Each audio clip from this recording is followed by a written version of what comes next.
in Accra, which is the main capital city.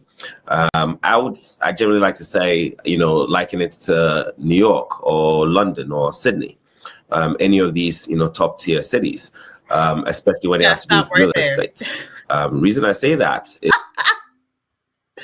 folks, no, I wouldn't compare New York and London to Ghana.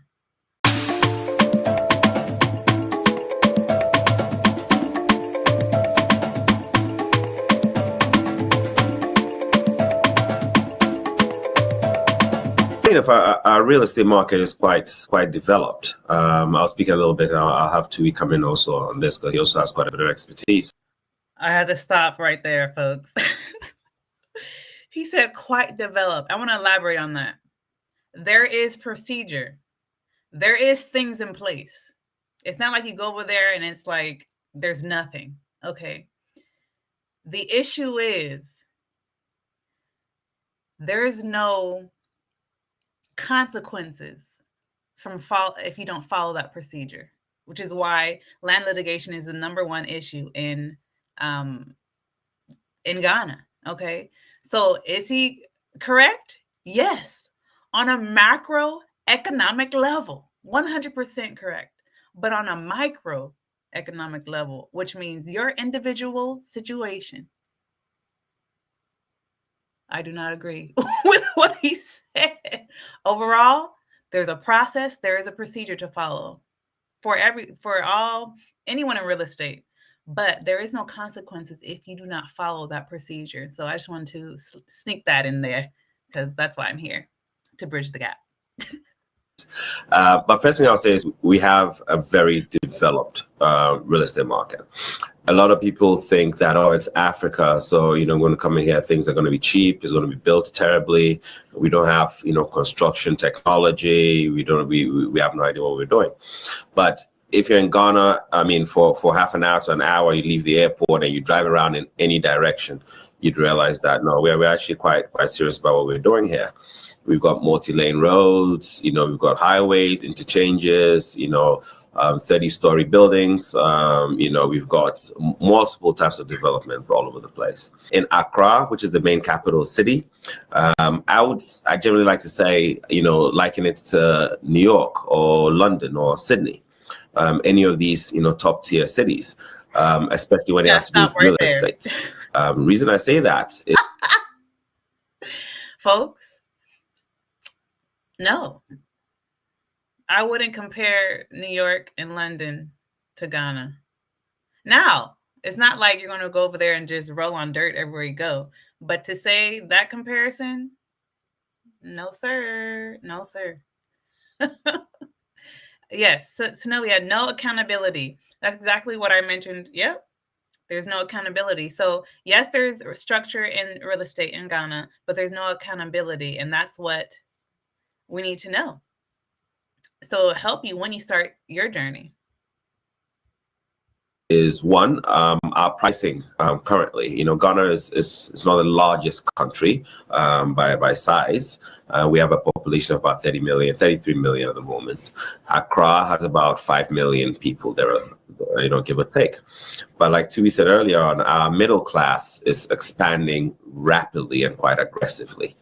And what has happened is there's been a gap in the real estate market where there are a lot of people who can afford to rent, but might not be able to buy. The reason for that is in Ghana, unlike Western countries or your part of the world, where access to credit is quite easy and is quite fast and convenient. In Ghana, it's where we're now trying to catch up with our credit system. Funny enough, the president just launched a credit score app just last week. So just to put in context, if we're now getting the credit score app, you can understand how far behind we are on credit. Now, looking at it simply, you'd be like, oh, they don't have.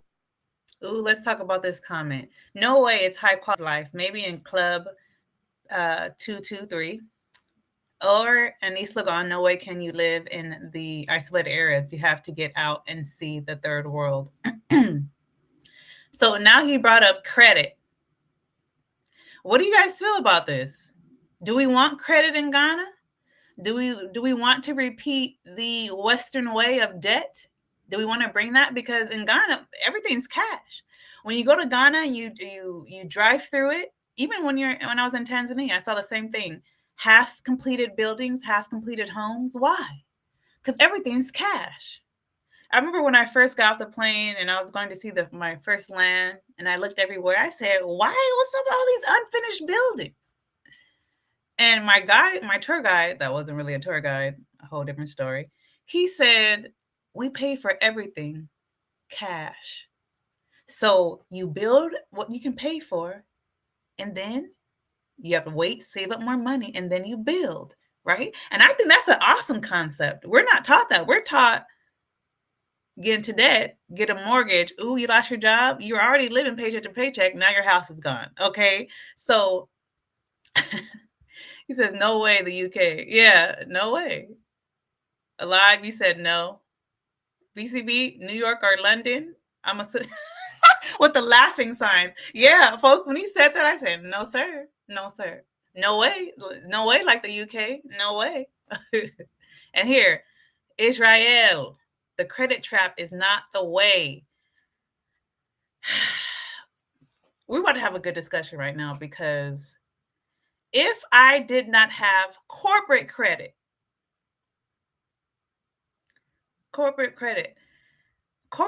is the only reason why I lasted the length I did. So I'm in the middle.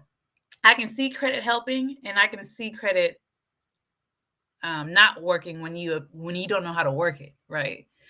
So I don't think I've shared this online, but anything I built in Ghana, when I stayed in Ghana, that was cash. I purposely saved up my money. I did everything I needed to do that cash. But these flights, honey, right? And that unexpected stay, I was only supposed to stay for 2 weeks and ended up turning into 3 months. That was on my corporate credit card, not my personal credit. So and I was able to stay in Ghana for 3 months unplanned because of my corporate credit. So I paid for my Airbnb through my corporate credit card, right? No way was I was going to put it in my personal. But if I did not have my corporate credit, right? Vision to Reality Inc., this is actually a corporation, folks. If I didn't have my corporate credit, I wouldn't have been able to fly back and forth to Ghana. You hear what I'm saying? I wouldn't have been able to fight these demons over there. And you guys know who I'm talking about, right? I flew to Ghana 6 times. I think only one of my flights was paid cash. Because folks, I Uber drive. I didn't have money like that. So I'm in the middle. I see the opportunity to use credit, and I see the opportunity of the trap. It's not an opportunity if you don't know how to use it right. But if you're not disciplined and you already can't even manage your credit right now in the States, and you're not, don't think you can go over there and use their credit system. And you already know their interest is ridiculous, double digits. Synovia, you're wondering about the unfinished buildings. Yes, because everything is cash there, which I think is a beautiful thing. BCB, credit can be very good or very bad. The correct guardrails like bankruptcy options and limited interest rates is generally beneficial. Ooh, what a great thing to say, BCB. Because a lot of people don't know that bankruptcy is the history of bankruptcy is back in the olden days, right? You didn't stay in debt longer than 7 years. You did your time, right? At the 7-year mark, things were forgiven. That's where bankruptcy comes from. And then you got to start over afresh, right? And that was a summary of the story. And I've known people in my family that benefited from bankruptcy options. Folks, the elected president, right? Number 47. What, 21 times? He filed for bankruptcy 21 times and is a convicted felon and is still president. Hello. I can't believe I just said that. Isn't that wild? So there's pros and cons to it, folks. Credit is good. It's a good thing when used correctly. So my question, I just thought about this right now. If you're introducing a credit system to people that have never used credit before, what are they going to do? Because folks, money is a mentality. Credit is a mentality. You know, it's all being successful. That's a mentality. Managing your money, that's a discipline. If you never had to do it, and all of a sudden you have, it's like when I was 17, 18, I didn't have a job. And I got credit card offers in the mail. And I was like, and naturally I said, I don't have a job, but you're offering money. That's when I knew something was wrong. But most people, most teenagers, they get that and they're in college and they get that envelope with that credit card in it. Forget it. They're wilding out because they're not used to it. They're like, oh, I got money. I can get stuff now. The microwave culture now. So now the microwave culture is being introduced to Ghana, folks. Yeah. So it's credit to me is good when you know how to manage it. If not, forget it. It's a Join our free newsletter for land updates, group trips, and international real estate connections. Link in the description box.